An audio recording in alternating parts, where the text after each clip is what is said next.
మనమందరం కూడా గట్టిగా హల్లెలూయా చెప్దామా? గట్టిగా చెప్దాం, ఇంకా గట్టిగా చెప్దాం. అంశము యెహోషువ గ్రంథం 5వ అధ్యాయం 9వ వచనాన్ని చదువుదాం. పరిశుద్ధ గ్రంథములో నుండి యెహోషువ గ్రంథం 5వ అధ్యాయం 9వ వచనాన్ని ఈ ఉదయకాలం చదువుకొని దేవుని వాక్యాన్ని ధ్యానించేద్దాం. అప్పుడు యెహోవా, నేడు నేను ఐగుప్తు అవమానము నీ మీద నుండకుండా దొరలించి వేసి ఉన్నానని యెహోషువతో అనెను. అందుచేత నేటి వరకు ఆ చోటికి గిల్గాల్ అని పేరు. కింద ఫుట్ నోట్లో ఏముంది? దొరలించబడిన. హల్లెలూయా. ఈ దిన మన వాక్య సందేశము, మన వాక్యాంశం ఏంటంటే, అవమానము నీ మీద నుండకుండా ప్రభువు దొరలించి వేయబోతున్నాడు. ఆమేన్. హల్లెలూయా, హల్లెలూయా.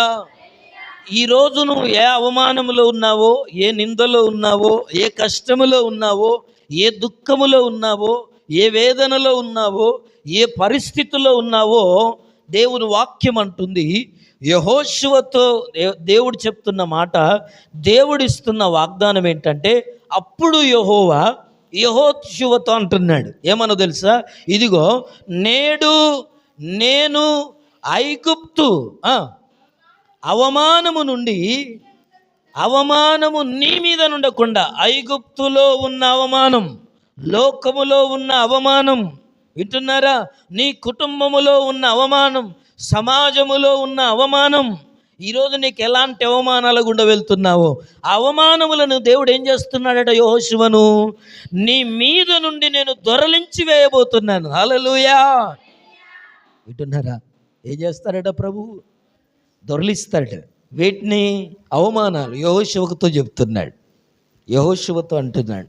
యెహోషువకి వాగ్దానం చేశాడు. అందుకే ఇక మీదట నిన్నేమంటారు? ఆ చోటుకి ఏమన్నారట? గిల్గాలు అంటే దొరలించబడిన, తీసివేయబడిన. వింటున్నారా? పరివర్తన చెందిన, మార్చబడిన. హల్లెలూయా, హల్లెలూయా. ప్రభునందు ప్రియ సహోదరి సహోదరులారా, దేవుని వాక్యం చెప్తుంది, యెహోషువకు దేవుడు ఈ వాగ్దానం ఇచ్చాడు. ఐగుప్తులో నువ్వు ఏ అవమానాలు పొందావో, ఐగుప్తు అంటే ఏంటి? లోకం, సమాజం, కుటుంబం, పరిస్థితులు. వింటున్నారా? నువ్వు ఎక్కడెక్కడ ఏ అవమానాలు పొందుతున్నావో, వింటున్నారా?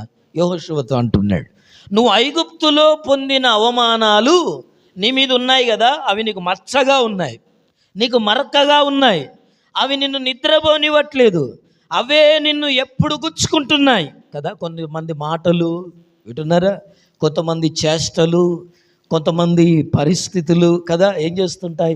ఎప్పుడు మన కళ్ళ ముందు నుంచి కొన్ని విషయాలు పోకుంటుంటాయి. కొన్ని ఎంత తొలగించుకుందాం అనుకున్న మనుషులను చూసినప్పుడల్లా కొన్ని గుర్తొస్తుంటాయి. ఇప్పుడు ఈ యెహోషువకు, ప్రభునందు ప్రియులారా, వింటున్నారా దేవుని వాక్యాన్ని? యెహోషువకు ఎక్కడ? ఐగుప్తులో నీ మీద ఉన్నటువంటి అవమానాలను, నీ మీద ఉన్నటువంటి నిందలను నేను దొరలించబోతున్నాను. హల్లెలూయా, హల్లెలూయా, హల్లెలూయా, హల్లెలూయా.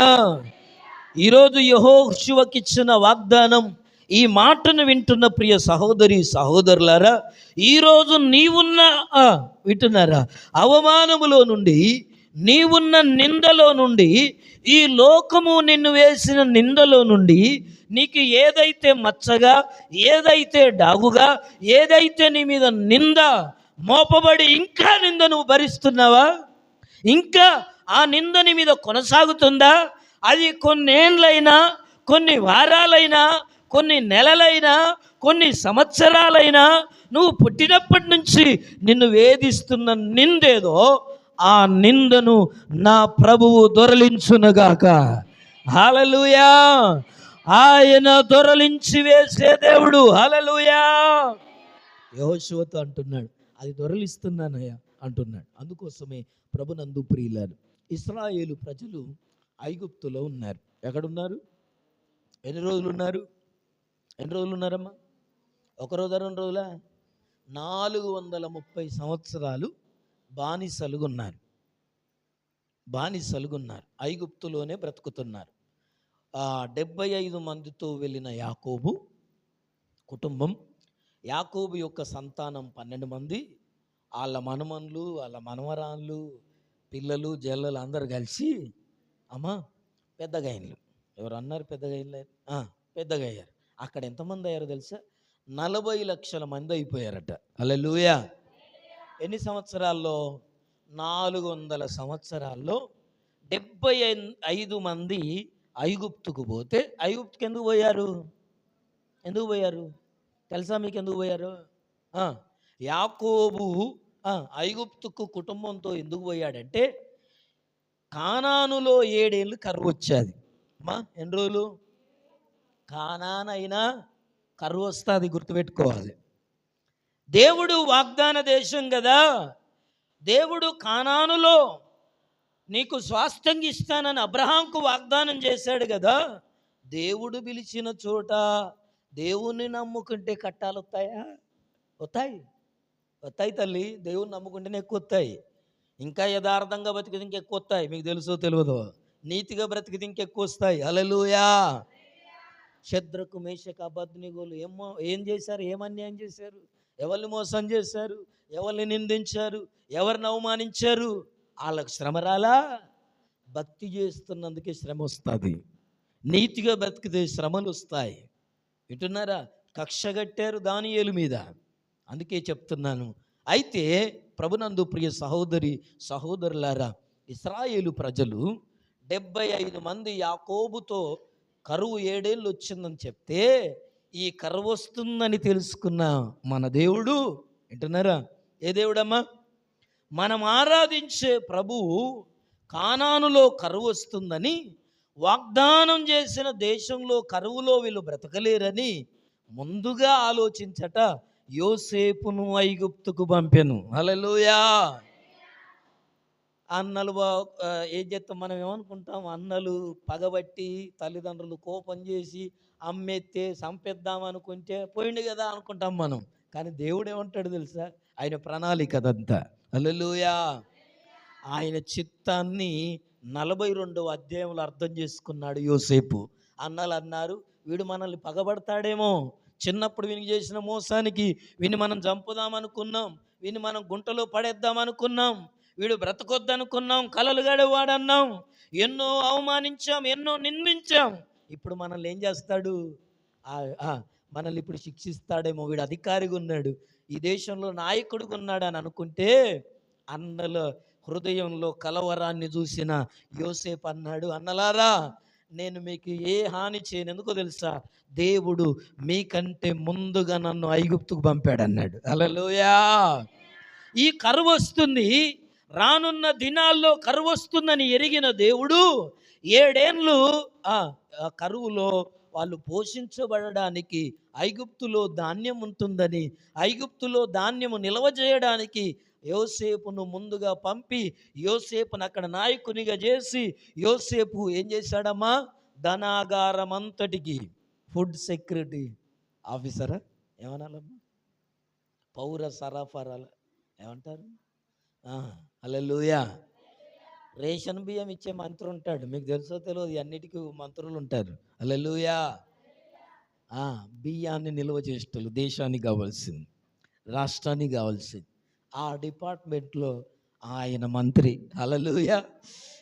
ఆ ధనాగారం అంతటి మీద అధికారి యోసేపు. కనుకనే ఆ కరువులో ఇక్కడ 7 ఏళ్ళు మీరు ఉండలేరు నాన్న, వచ్చేయండి ఐగుప్తుకి అని చెప్తే, అప్పుడు ఆయన నాయకుడు కనుక ఫరో రాజుతో మాట్లాడి గోషేను ప్రాంతంలో వారికి గుడారాలు ఏర్పాటు చేసి ఆ స్థలంలో ఉండమని ఇశ్రాయేలీలకు, అంటే ఈ 75 మందికి చోటిస్తే 400 ఏళ్లకు 40 లక్షల మంది అయ్యారు. హల్లెలూయా. అర్థమవుతుందా మీకు చరిత్ర? 400 ఏళ్ళకి ఎంతమంది అయ్యారమ్మా?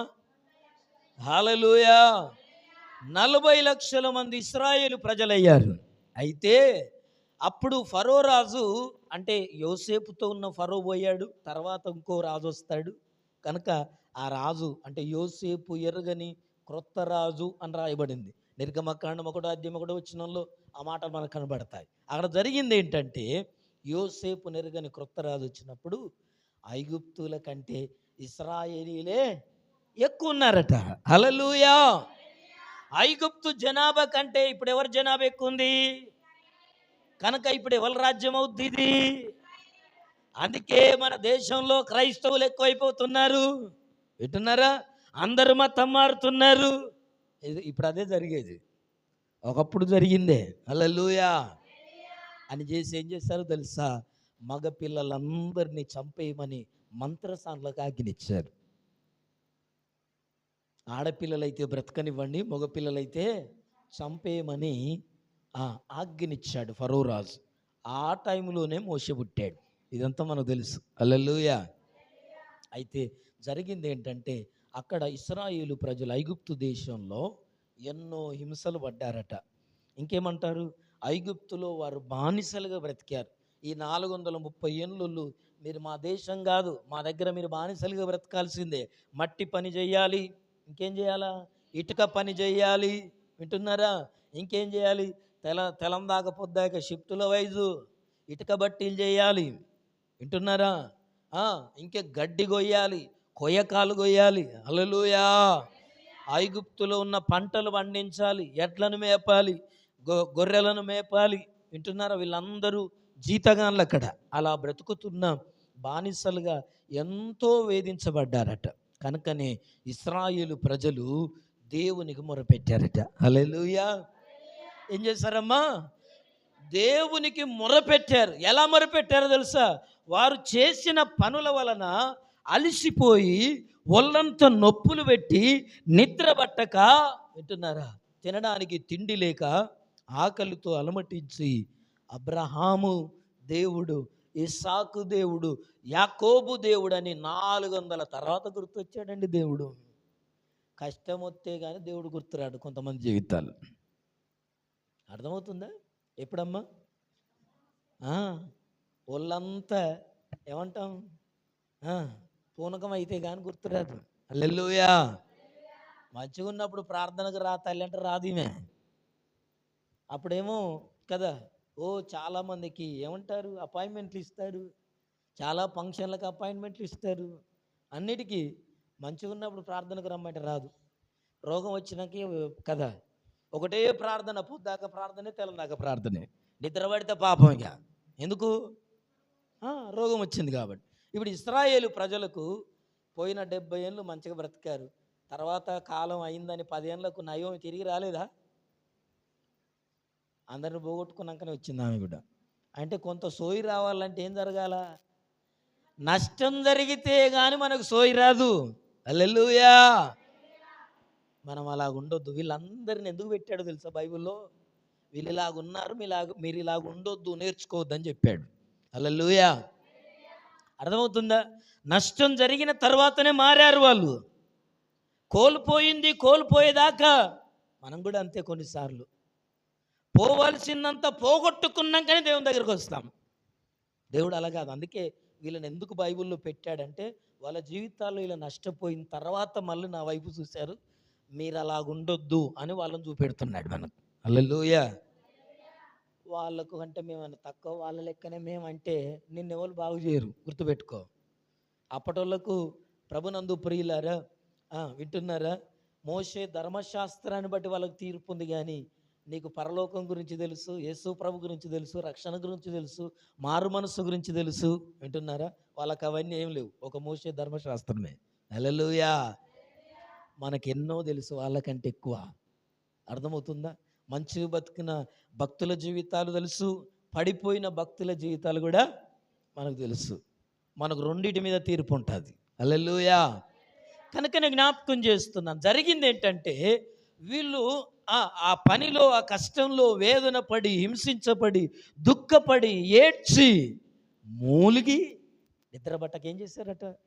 ఆ పనులు చేయలేక మూలిగితేనట వారి మూలుగును విన్నాడట దేవుడు. హల్లెలూయా. హల్లెలూయా. హల్లెలూయా. హల్లెలూయా. కష్టం వచ్చినాక ఉపవాసం చేస్తే లాభం లేదు. నష్టం జరిగినాక ఆల్రెడీ ప్రార్థనకు వస్తే లాభం లేదు. అర్థమవుతుందా? ఆ, ప్రభునందు ప్రియులారా, క్షేమంగా ఉన్నప్పుడే. అందుకోసం భక్తుడు పాట రాశాడు, క్షేమకాలమంతా యేసయ్యను త్రోసివేసి, క్షేమకాలమంతా. మంచిగా ఉన్నప్పుడు దేవునితో పనిలా, అర్థమవుతుందా? ఆరోగ్యంగా ఉన్నప్పుడు మందిరంతో పని లేదు, చాలా మందికి సేవకులతో పని లేదు. ప్రార్థనకు రమ్మంటే చెవిన బారదు, ప్రార్థనకు రమ్మంటే పట్టించుకోరు. వింటున్నారా? చెడిపోయిన తర్వాత, నష్టం వచ్చిన తర్వాత, ప్రభునందు ప్రియులారా, 430 ఏళ్ళు ఉండిపోతారు అక్కడ. అదేమన్నా మన జాగిరా? ఆడు ఉండిపోతారా? ఉండిపోయి ఏమైపోయారు? 430 ఏళ్ళకు గుర్తొచ్చాడట. అయ్యో, మా అబ్రహామును నడిపించిన దేవుడు ఉన్నాడు కదా, మా ఇస్సాకును నడిపించిన దేవుడు ఉన్నాడు కదా, మా నాయనలు యాకోబును నడిపించిన దేవుడు ఉన్నాడు కదా అయ్యా అని మూలిగారట, ఏడ్చారట. దేవుడు ఏం చేశాడు? కనికరపడి వారి మూలుగులు విని మోషేతో మాట్లాడాడు. హల్లెలూయా!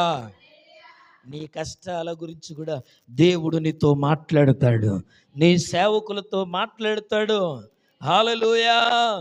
నీకు జరగబోయే నష్టం గురించి మాట్లాడతాడు. ప్రార్థన చేస్తే బయలుపరుస్తాడు. ప్రార్థన చేసే వాళ్ళకు దేవుడు ఏదైనా చెప్తాడు. ఒక సేవకుని గుర్తు చేస్తున్నా, అబద్ధాలు చెప్పట్లా, వింటున్నారా? చెప్తాడు దేవుడు. రోజు దేవునితో సహవాసం చేసే వాళ్ళకు ఎప్పుడు ఏం జరుగుద్దో, ఏ నష్టం వస్తుందో చెప్తాడు. హల్లెలూయా! మన ఇంట్లో కావచ్చు, మన ఎవరి కొరకు ప్రార్థన చేస్తున్నాం వాళ్ళ విషయంలో కావచ్చు చెప్తాడు. ఎందుకు ఈ మాటలు చెప్తుందంటే, ప్రభునందు ప్రియులారా, జరిగింది ఏంటంటే, అందుకే దేవుడు ముందుగానే అబ్రాహాముకు చెప్పాడు, వీళ్ళు ఎవ్వరు పుట్టక ముందే ఏమని చెప్పాడు తెలుసా? నీ పిల్లలు నీ 3వ తర్వాత వాళ్ళందరూ ఐగుప్తులో బ్రతుకుతారు బానిసలుగా, ఆ తర్వాత నేను వాళ్ళని తీసుకొస్తానని చెప్పాడు 18వ అధ్యాయం ఆదికాండంలో. Hallelujah! Hallelujah! Hallelujah! Praise the lord! Hallelujah! అబ్రహాముతో తన సంతానం ఎలాగుంటుందో దేవుడు చెప్పాడు, వాగ్దానం చేశాడు, జరగబోయే నష్టం గురించి చెప్పాడు. అంతేకాదు తన తమ్ముడైన లోతుకు జరగబోయే నష్టం గురించి కూడా చెప్పాడా లేదా? ఎక్కడికి పోతున్నారంటే, నేను అబ్రహామునికి దాచదనా అని చెప్పి మేము సొదమాకు గొమరాకి వెళ్తున్నాం. ఎందుకయ్యా? అక్కడ ఆ పాపము ఘోరమైపోయింది, ఆ పట్టణాన్ని తగలబెట్టబోతున్నామంటే అబ్రహాం బతిలాడతాడు కదా, అయ్యా అక్కడ 50 మంది నీతిమంతులు ఉంటే పట్టణాన్ని కాపాడతావా? 30 మంది ఉంటే, 20 మంది ఉంటే, 10 మంది ఉంటే తగ్గించుకుంటూ వచ్చాడు. ఒకవేళ పాపం అబ్రహాం ఎంత నమ్మకస్తుడు తెలుసా? అయ్యో, లోతు ఒక్కడైనా, భార్య ఉంది కదా, పిల్లలు ఉన్నారు కదా, 4 రైళ్ళు ఇంకా అల్లుళ్ళతోని కొంతమందినైనా అక్కడికి పోయి తయారు చేయొచ్చు అనుకున్నాడు ఈయన. అనుకొని 10 మంది ఉన్నా కాపాడుతావా అయ్యా అంటే, కాపాడుతానంటే అడిగిపోతే 10 మంది ఉన్నారు అవ్వ, 4 కూడా ఆయమనంగా లేరు, బిడ్డలు లేరు, చేసుకున్న భార్య కూడా లేదు లాస్ట్కు. హల్లెలూయా! ఏమి భక్తిది? లోతు లాంటి భక్తి. లోతే తెలియలా, చాలామందికి లోతు తెలియదు, దొరకదు, భక్తిలో లోతు దొరకదు. ప్రభునందు ప్రియులారా, పైన భక్తి, ఏదో అక్కర తీరితే సరిపోయి తీరాదయ్యా, ఏదో ప్రార్థన చేస్తే అయిపోయి తీరాదయ్యా, ఇదంతెందుకు? ప్రభునందు ప్రియులారా, లోతుకెళితేనే. ఎంతసేపు ఈ ఒడ్డుకు కూర్చొని చేపలు పడతాయా తల్లి? రాత్రంతా తిరిగాడట. తెలందాక చేపలు పడతాయి మా అయ్యే చెప్పేసినప్పుడు నేను కూడా అంతకుముందు చేసేది కదా అని చెప్పి ఎవరు చెప్పకుండా చేపలు పట్టడానికి పోయాడు పేతురు. తెలందాక సముద్రం అంతా తిరిగాడు, ఈ పక్కకు పోతే ఆ పక్కకు పోతే, పలానా ఏమంటాం పొదకాడ పలానా ఆ చోట్ల ఇదివరకు పడేది కదా అని ఎన్ని చోట్ల వలలు వేసినా ఒక్క చేప పడలేదట. హల్లెలూయా! పొద్దుగాల తెల్లారుతుంది, ఒడ్డుకొచ్చాడు, వలను అంత చిక్కుబడి ఏమంటాం అదంతా నాసు అంతా చుడితే వలను కడుక్కుంటున్నాడట. యేసు ప్రభు వచ్చాడు పేతురును వెతుక్కుంటూ. హల్లెలూయా! పేతురు ఏమైనా చేపలు పడ్డాయి అన్నాడు. లేదయ్యా, ఒక్కడు కూడా పడలేదు అన్నాడు. రాత్రంతా సముద్రం అంతా తిరిగానయ్యా, చేపలు పడదామని వచ్చినాయి, ఒక్కడు పడలేదన్నాడు. యేసు ప్రభు అన్నాడు, నిరాశగా అలసిపోయి రాత్రంతా నిద్రలేక ఏసి చెయ్యంత లాగింది, కాళ్ళన్నీ నిలబడి కాళ్ళు గుంజాయి. అలిసిపోయిన రీతిలో ఉన్న పేతురును చూసి నీ దోణెను లోతుకు నడిపించమన్నాడు. హల్లెలూయా. ఎక్కడ ఆశీర్వాదం దొరుకుద్దంటే లోతుకు పోతే, పైన వెతికితే ఏది రాదు నాన్న. బ్రదర్, సహోదరి, తల్లి, పైన భక్తి చేస్తే ఏం రాదు. యేసు ప్రభు వల్ల అయితే ఏం రాదు. నేను చెప్తున్నా. బయట వాళ్ళు నయం, వాళ్ళకి పోయి ప్రభా అని బయట నిలబడే ఏం చేస్తారు అంటే సాష్టంగా పడతారు, రెండు బొర్రెలు కొడతారు, కాయ కొడతారు,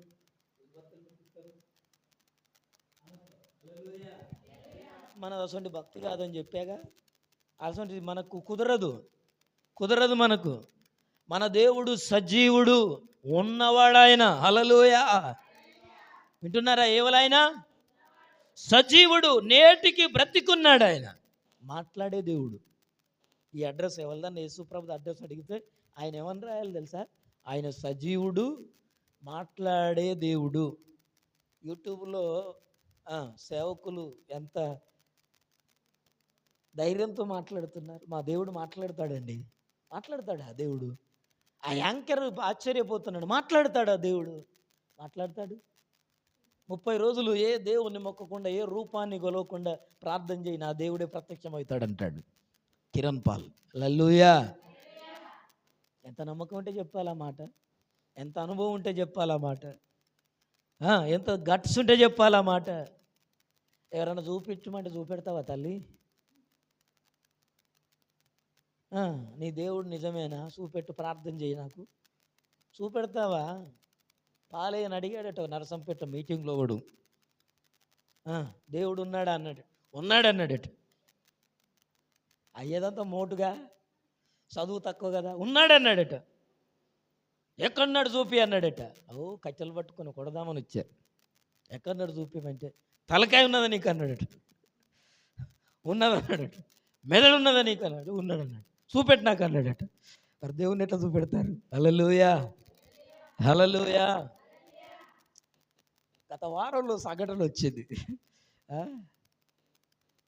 ప్రభునందు ప్రియుల, దేవుని గురించి ఒక టాపిక్ వచ్చింది ఒక మీటింగ్లో. దేవుణ్ణి మనం పూజించాలి తప్పితే దేవుడు మనకేం తెచ్చిపెట్టాడని చెప్పిండ్రు అన్నట్టు. మనం క్రైస్తవులం కదా, కాస్త రోషం ఎక్కువ ఉంటుంది. కానీ అప్పుడేం మాట్లాడలేము. టైం వచ్చినప్పుడు మాట్లాడాలి అనుకొని కాముగున్నా. దేవుని దయ వల్ల 2 రోజులకు నాకు ఒక స్టేటస్ వచ్చింది, ఒక సోషల్ మీడియాలో ఒక పోస్ట్ వచ్చింది. గాలిని ఎప్పుడైనా చూసాం మనం? ఎవరన్నా చూడలేదా? ఇంత చక్కదనంగా గాలి వస్తుందంటారు, ఎప్పుడు చూడలేదా? గాలిని కనబడదు కదా, ఉందా లేదా గాలి? హల్లెలూయా. దేవుడు గాలి లాంటివాడు. ఆమేన్. ఆయన ఉన్నాడు. హల్లెలూయా, హల్లెలూయా. ఆయన ఆత్మస్వరూపి. ప్రభునందు ప్రియ సహోదరి, సహోదరుడా, గాలిని నమ్ముతున్నావు, దేవుని నమ్మకపోవడం ఏంట్రా ఎడ్డోడా అనాలి. హల్లెలూయా. కనుక ఎందుకు ఈ మాటలు చెప్తున్నానంటే, బైబిల్ చెప్తుంది. ఎక్కడికి వచ్చాం మనం అంటే, ఐగుప్తులో ఇశ్రాయేలీలు మొరను విన్నాడు. దేవుడు ఏం చేశాడంటే మోషేతో మాట్లాడాడు, మోషేను పంపించాడు. నిర్గమకాండం 3వ అధ్యాయం 7-8. నేను వాళ్ళ మూలుగులు విన్నాను, వారి మొరలు విన్నాను. వారిని విడిపించడానికి, వారిని కానానులోనికి నడిపించడానికి, వారి కష్టాలను దొర్లించడానికి, వారి హింసలను దొర్లించడానికి, వారి కన్నీళ్లను దొర్లించడానికి నేను దిగి వచ్చి ఉన్నానన్నాడు. హల్లెలూయా. దిగొచ్చి ఐగుప్తులకు సుక్కలు చూపెట్టి, 10 రకాల సుక్కలు చూపెట్టి ఏం చేశాడమ్మా? బయటికి తీసుకొచ్చాడు. కానాను దేశానికి ఇశ్రాయేలు ప్రజలను నడిపించాడు, దొర్లించాడు. అంతేకాదు, బైబిల్లో చూస్తే యాకోబు భార్య అయిన రాహేలు, మీకు ఎరికైనా యాకోబు భార్య ఎవరు? రాహేలు. ఈమె మేనమామ బిడ్డ, అందగత్తె. గొర్రెల కాడ కలుసుకున్నప్పుడు కదా చూశాడు. మొట్టమొదట చూసినప్పుడే యాక్ట్ చేసుకున్నాడట, అంటే కౌగులించుకున్నాడు. ఇంగ్లీష్లో తెలవనలో చెప్తున్నాడు. మా మేనమామ బిడ్డ అని. ఎవరి బిడ్డ అని చెప్తే వింటున్నారా? అన్నను ఇంకెవరినమ్మా? నాన్నను మోసం చేసి పారిపోతున్న యాకోబు మేనమామ ఇల్లు ఎక్కడో తెలియదట. అంటే వెనకట రోజులు అట్లుండే. అదే ఫస్ట్ టైం పోతున్నాడు. మా అన్నయ్య అయిన ఏం పేరు ఆయన పేరు? నాబాలు కదా. బెతీయేలు కుమారుడైన కాదు, ఏం పేరమ్మా?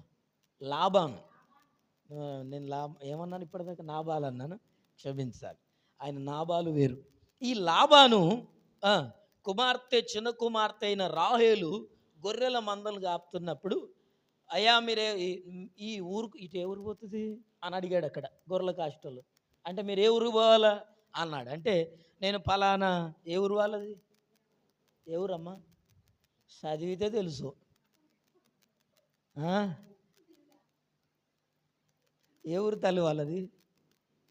అయ్యో దేవా, నల్లవెల్లి ఇట్లా పోతుంది అంటే పోతుంది పో అన్నాడు. ఎవరింటికి పోవాలి నువ్వు అన్నది ఈమెది కూడా నల్లవెల్లే కాబట్టి. అంటే ఈయన అన్నాడు, మా మేనమామ ఉన్నాడు అక్కడ, ఏం పేరు ఆయన పేరు అన్నది. అంటే ఆయన పేరు ఏం పేరు? లాబానా నాబాలా? లాబాను అన్నది. లాబాన్ అంటే మా నానే కదా. నువ్వు ఎవరో కొడుకు అన్నది. అంటే నేను వాళ్ళ శైల్య కొడుకును, రిబ్కా, మాది ఫలానా వరంగల్ అని చెప్పాడు. హల్లెలూయా అని చెప్తే అప్పుడు పరిచయం పెరిగింది. నేను వాళ్ళ చిన్న బిడ్డనే అన్నాడు ఈయన, అన్నది ఈమె. హల్లెలూయా. చాలా రోజుల తర చూష్టాలకట కడుపుల పేగులు తరక్కపోయి ఏం చేశాడు? ఇష్టపడ్డాడు, హగ్ చేసుకున్నాడు. ఇంటికి పోదాం రమ్మని తీసుకుపోయింది. నాన్నకు పరిచయం చేసింది. మీ చెల్లె కొడుకట, ఎన్ని రోజులకు వచ్చిండు, అమ్మ నాన్న ఇట్లా అందరూ మంచుకున్నారా అంటే ఈయన వచ్చి మెట్ట పెట్టిండి. ఈయన ఎందుకాడ మంచితనం లేదుగా. నాన్నతోని మంచితనం లేదు, అన్నతోని మంచితనం లేదు. నాన్నదంతనం చూస్తాడు, అన్నదంతనం చూస్తాడు. ఈయనే ఉన్నాడు. 20 ఏళ్ళు కొలువు చేశాడు.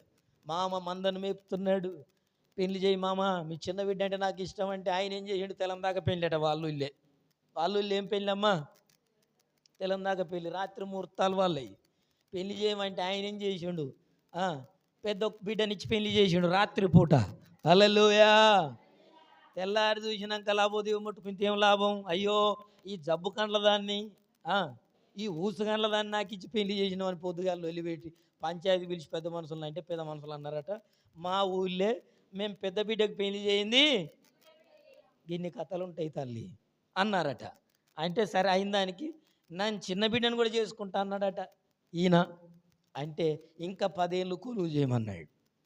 10 ఏళ్ళు చేశాడు. అవట 7 రోజుల లెక్కనే అయిందట. 7 ఏళ్ళు కొలువు చేయమంటే 7 రోజుల లెక్కనే అయిందట. ఎందుకు? ఇష్టం ఉన్నందులో.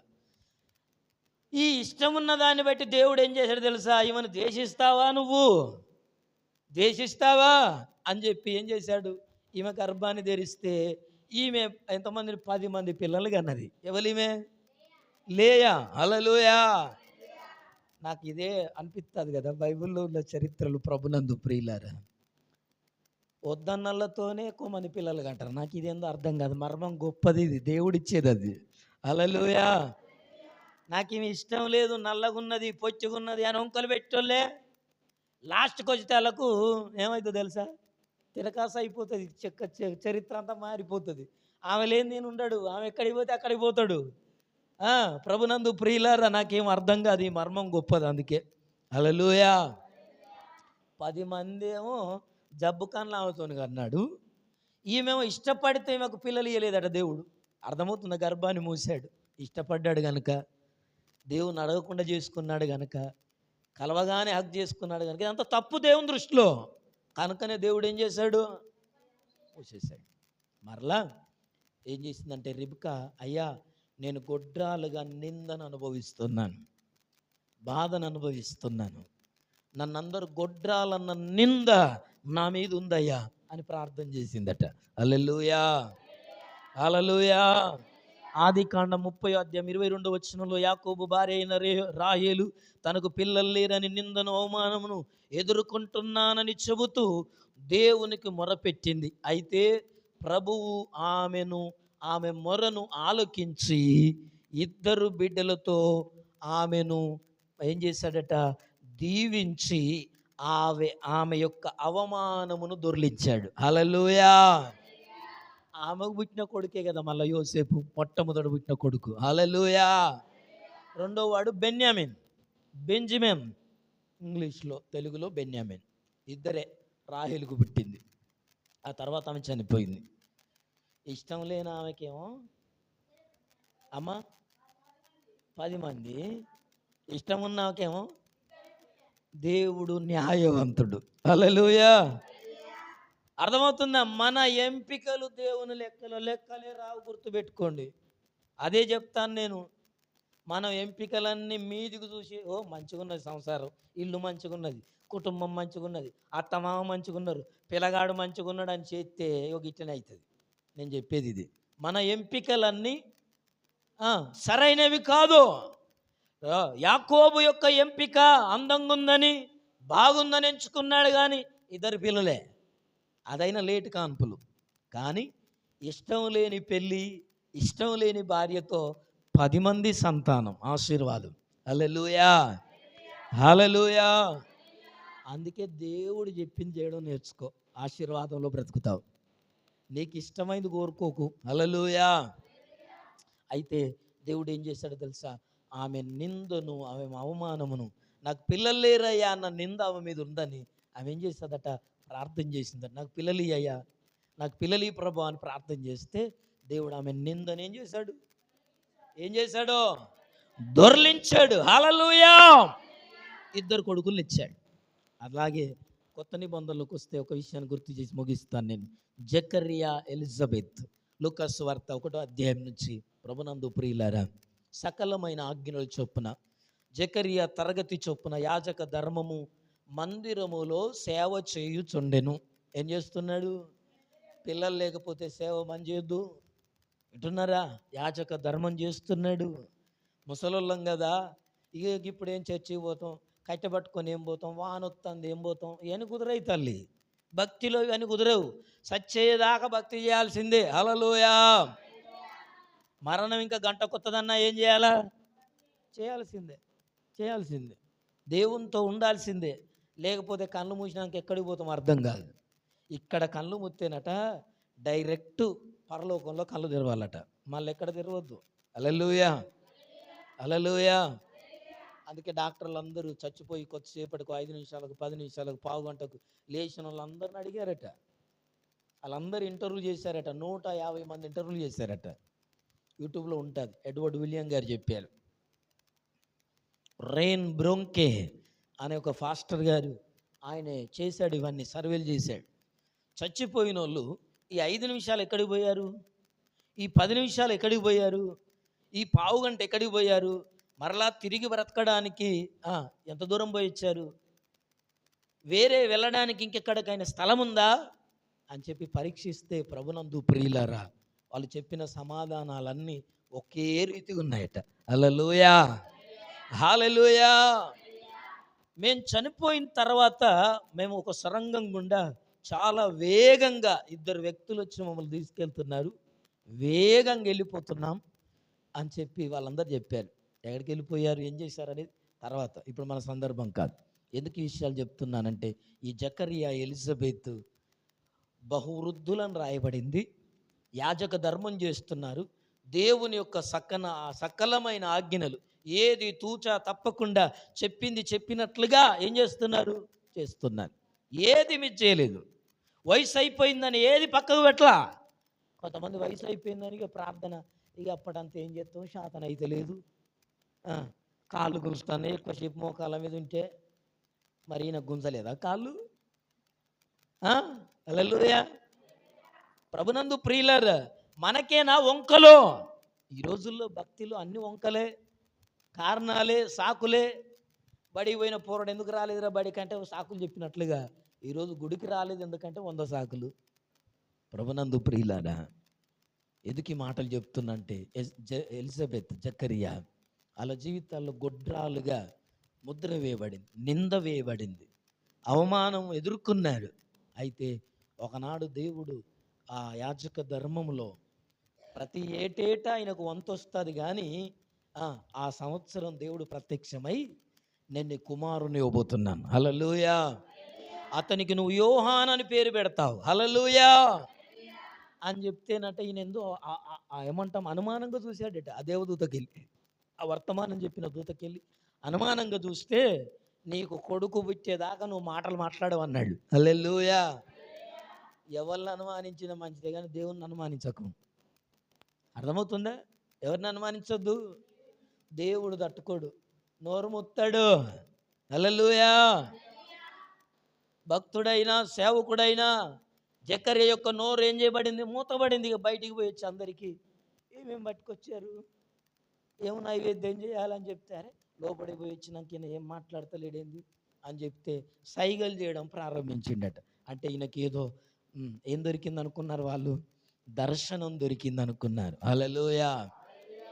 నోవా మళ్ళా ఎప్పుడు జకర్యా మాట్లాడాడంటే, ఎప్పుడు మాట్లాడు తల్లి? కొడుకు పుట్టిన తర్వాత 8 రోజులకు 8వ నాడు పేరు పెట్టేనాడు, సున్నత్ చేసేనాడు అందరు కలిసి, ఓ తల్లి ఓవా ఏం పేరు పెట్టాలి ఈయనకు? ఎలిజబెతు. వాళ్ళ నాన్న పేరు జకర్యా కదా, ఈయన పేరు జాషువా పెడదామా? వాళ్ళ నాన్న పేరు కలిసేటట్టు వాళ్ళ తాత పేరు కలిసేటట్టు అని అందరు పెద్ద మనుషులు అందరూ వచ్చిన వాళ్ళందరూ వీళ్ళ పెత్తనం వేరే, వీళ్ళు మనిషి పేరు అంటున్నారట. అంటే ఎలిజబెత్ అంటుంది, కాదు కాదు యోహాన్ అని పెట్టాలి, జాన్ అని పెట్టాలంటే ఏంది? ఇటు మీ అవ్వ తరపున లేదు, మీ అయ్య తరపున లేదు, కొత్త పేరు చెప్తాను ఏంది పిల్ల అన్నారా నేను? అంటే ఇటున్నారా అంటే, ఓ పిల్లగా ఏమనుకుంటున్నావు రా, ఆయనకి ఏం పేరు పెట్టాలని ఆయన అడిగితే ఆయనకు మాటలు రావా? పలకదేంలి బలపొందేంలి అంటే పట్టుకొస్తే ఆయన పేరు ఏం రాశాడట? యోహాన్ అని రాయగానే నాలుక సడలి మాట్లాడడం మొదలుపెట్టింది. హల్లెలూయా.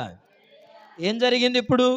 ఆయన మీదున్న అవమానం, ఆ కుటుంబం మీదున్న అవమానాన్ని దేవుడు ఏం చేశాడు? దొరలించాడు. హల్లెలూయా.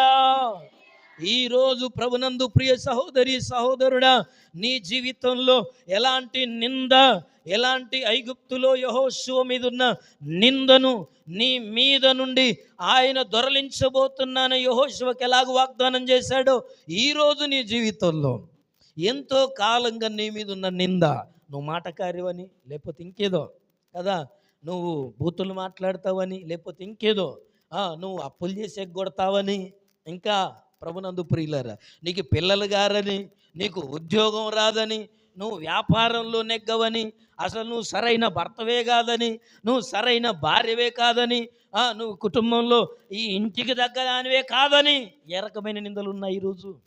ప్రియ సహోదరి సహోదరుడా, నీ జీవితంలో ఈ దినం నీకున్న నిందలు, అవమానములు, హింసలన్నిటి నుండి ఈ దినం దేవుడు ఇస్తున్న వాగ్దానం, హింసలన్నిటి నుండి, నిందలన్నిటి నుండి, అవమానములన్నిటి నుండి ఆయన దొరలించబోతున్నాడు. యెహోషువను దొరలించాడు ఆయన, ఇశ్రాయేలు ప్రజలను దొరలించాడు ఆయన, జకర్యా ఎలిజబెతుల మీద ఉన్న నిందను దొరలించాడు ఆయన, యాకోబు రాహేలు జీవితంలో ఉన్న నిందను ఏం చేశాడు ఆయన? దొరలించాడు. ఈరోజు నీ జీవితంలో కూడా ప్రతి నిందను దొరలించబోతున్నాడు. ప్రతి అవమానమును, నీకు ఏ చెడ్డ పేరుందో, నీకు ఏ మంచితనము లేదో, ఆ పేరును నా ప్రభు మార్చబోతున్నాడు. ఆయన మార్చడానికి ఇష్టం కలిగిన దేవుడు. అవమానమును ఏం చేస్తాడట? ఈరోజు నువ్వు ప్రభు వైపు చూడాలి, నువ్వు సిలువ వైపు చూడాలి. ప్రభువు సిలువలో ఏం చేశాడో తెలుసా? ఆయన ప్రభునందు ప్రియులారా, ఇదిగో ఎందుకు ఈ మాట చెప్తున్నానంటే, ఎవరైతే అవమానాలు ఎదుర్కొన్నాడో ఆయనే మన అవమానాలు తీసేయగలిగిన వాడట. ఎవరైతే ప్రభు నిందలు భరించాడో ఆయనే మన నిందలను, ఆ అనుభవంలో ఉన్న వాళ్ళు మాత్రమే కరెక్ట్ సొల్యూషన్ ఇస్తారు మనకి. అవునా కదా? చెవి డాక్టర్ దగ్గరికి పోతేనే, అమ్మా గుండె డాక్టర్ దగ్గరికి పోతేనే, ఒకళ్ళ దగ్గరికి పోయి ఒకళ్ళు అడిగితే చెప్తారా? రాసిన మందులు పనిచేయవు. హల్లెలూయా, హల్లెలూయా. ఆయన సిలువలో ఎన్నో నిందలు భరించాడు. చావుకు దగ్గరగా ఉన్న సిలువ మీద ఉన్న ఇరుప్రక్కలున్న దొంగలు కూడా ఏం చేస్తున్నారు? ఆయనను నిందిస్తున్నాడు ఒకడు. అక్కడ ఉన్న బంట్రౌతులు, శిక్ష వేసే అధికారులు, ఈయన దేవుడేమో, ఈయన దేవుని కుమారుడేమో, ఈయన రక్షించుకోవచ్చు కదా, గుడ్డి వాళ్ళకు చూపించాడేమో, చచ్చిపోయిన వాళ్ళని లేపాడేమో, ఇప్పుడు సిలువ మీదకి వెళ్ళి కదా నిందించారు ప్రభువును కూడా. ఆ నిందలు భరించిన వానికే మన నిందలేంటో తెలుసట. హల్లెలూయా. మనం పడే బాధలేంటో, అవమానాలేంటో తెలుసట. ఈరోజు నీ నింద ఏదైనా, నీ అవమానం ఏదైనా, నీ హింస ఏదైనా, ప్రభా నేను ఫలానా నిందలో ఉన్నాను ప్రభా, ఈ నింద నుండి నన్ను విడిపించని ప్రార్థన చేస్తే ఆ నిందను దొర్లిస్తాడట. ఆమేన్, హల్లెలూయా. తలలు వంచుదాం, కళ్ళు మూసుకుందాం, ప్రార్థన చేద్దాం. ప్రభునందు ప్రియ సహోదరి సహోదరుడా, నువ్వు ప్రార్థన చేయగలిగితే, ఈరోజు నువ్వు ఏ నిందలో ఉన్నావో, ఈరోజు నువ్వు ఏ అవమానంతో బ్రతుకుతున్నావో, నీ కోడలు నీ మీద ఏం నిందేసిందో, అత్త నీ మీద ఏం నింద వేస్తుందో, నీ కుటుంబం నీ మీద ఏ నింద వేశారో, ఈ సమాజం నీ మీద ఏ నింద వేస్తున్నారో వింటున్నారా? దొంగవని, లేదా అబద్ధాలు చెప్తావని, లేదా ఇంకేదో నువ్వు ఏ పని చేసినా ఆ పనిలో నష్టం జరుగుద్దని ఎలాంటి నిందలు ఉన్నాయి ఈరోజు? ఎలాంటి అవమానంతో బ్రతుకుతున్నావు? ఎలాంటి వేదంతో బ్రతుకుతున్నావు? ఎలాంటి హింసతో బ్రతుకుతున్నావు?